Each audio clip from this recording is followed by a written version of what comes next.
Welcome back, everyone. In this video, we're going to talk about what happens in the New World with Spanish settlement after the conquest of Tenochtitlan by Hernan Cortés and his army and his allies.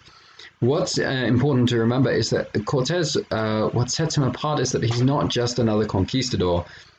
We're going to see a lot of Spanish military leaders come over, conquer some territory, make some money, and then leave. Cortés is a little bit different because he has a vision for Mexico and for the New World after the Aztec Empire.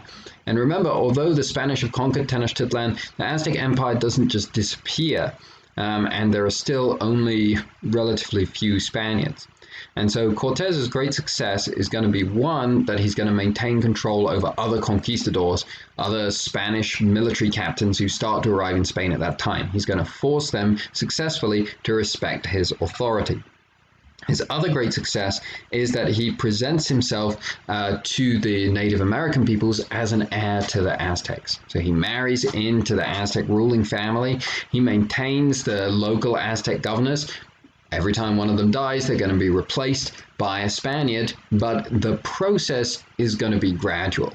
And this is very successful in integrating Spanish settlers and Native American peoples into a single empire and maintaining all this territory under the control of the Spanish kingdom.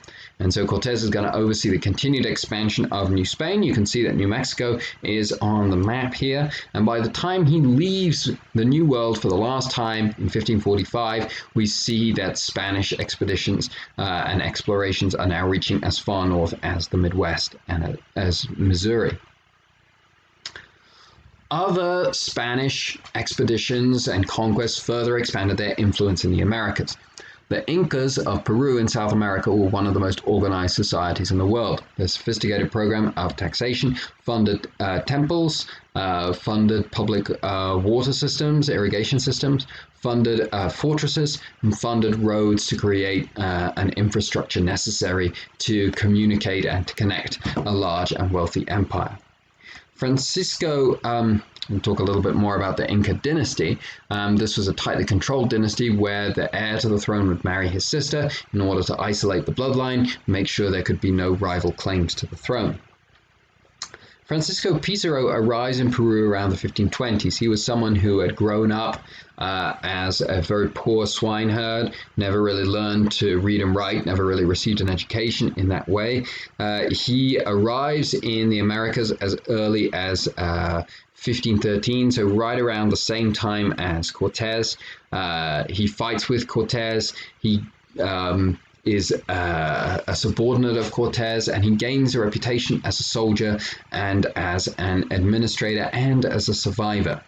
So he's part of early efforts to establish Spanish settlements in South America, and 2/3 of the people that start out the settlement will die, and Pizarro will survive.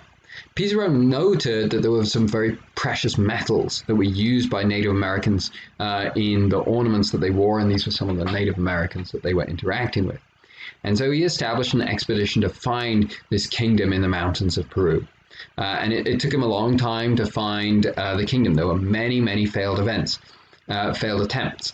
But when the Spanish do arrive in Peru, they kind of like Cortés, Pizarro is able to take advantage of the fact that all is not at peace in the Incan Empire. And so, kind of just like we saw with Cortés, it's not just that this is Spaniards versus Native Americans, it's Spaniards and a group of Native Americans against another group of Native Americans.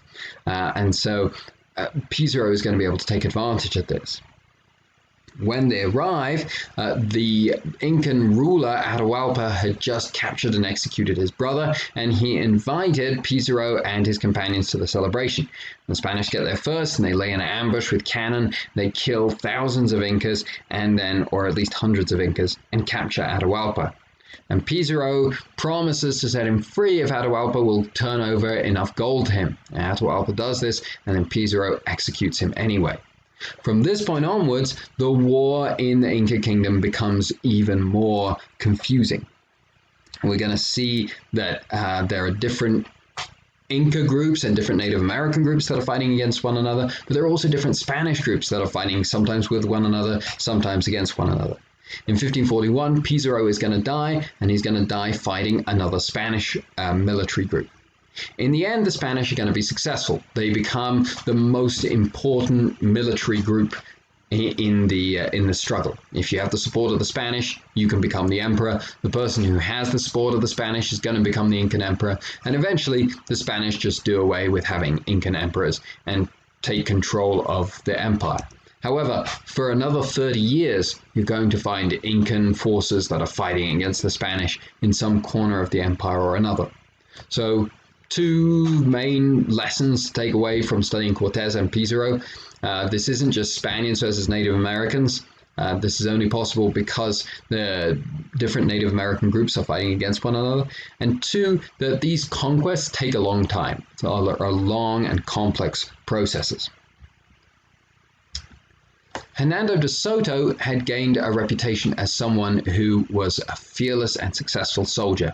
He had fought with Cortez and Pizzaro, so both these very small expeditions kind of going into the unknown. He had gone on both of them. He had been successful. He had returned to Spain extremely wealthy, but he remained restless and he remained captivated by the thoughts and ideas of the Americas. And so he receives a commission to conquer and settle Florida and North America and to explore this region of the Americas in 1539.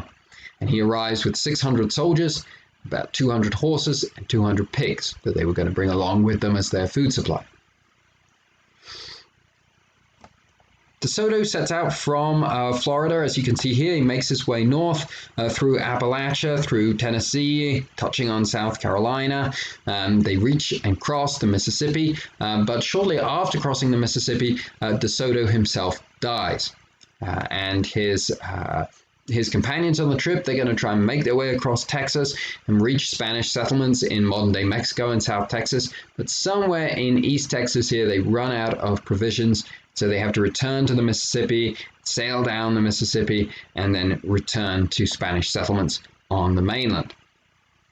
However, the impact of this expedition has long-term consequences, and they were consequences that the Spanish weren't necessarily aware of. And the important consequence is that when DeSoto's companions have to leave North America and they have to sail down the Mississippi, they leave the pigs and the horses behind. Neither of these animals were native to North America. And so what you're going to find is that Native American people start adopting the horse, start riding the horse. That makes their society more mobile. And the pigs have no natural predators and so grow very large and very dangerous. And they're extremely destructive to Native American crops and agriculture.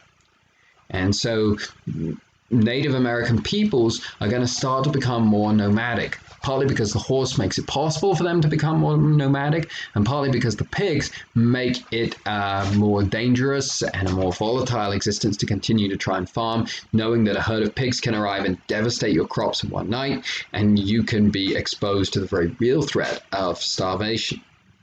And so when the Western or when the European settlers are going to start arriving in North America in larger numbers, they're going to find a Native American society that's pretty nomadic. But this was not always the way. Historically, this was not typical of Native American societies. And so this is one way in which European exposure to European influence is already shaping and changing Native American societies, even though the Europeans themselves don't realize this. I'm going to talk about modes of settlement in the last video for this week.